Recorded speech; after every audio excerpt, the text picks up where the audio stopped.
Армысыздар достар? Мен сіздерді қазақ тіліне үйрететін ұстаздарыңыз Гүлжан апайларыңыз боламын. Таныстыру тарауы.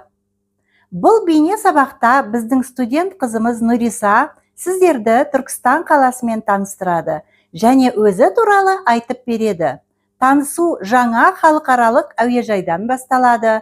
Түркістан халықаралық әуежайы бұл жаңа жерде таза парақтан жобаланған, салынған және пайдалануға берілген Қазақстанның жаңа тарихындағы алғашқы әуе айлағы.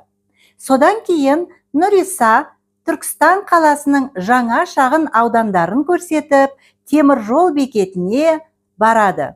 1903 жылы Орынбор-Ташкент темір жолының оңтүстік тармағының құрылысы кезінде темір жол бекеті салынды. Фильмді мұқият қарап, одан әрі грамматиканы зерттейміз. Тәуелдік жалғауы, сілтеу есімдіктері, нақ осы шақ, оқулық тапсырмаларын орындаңыздар. Рахмет!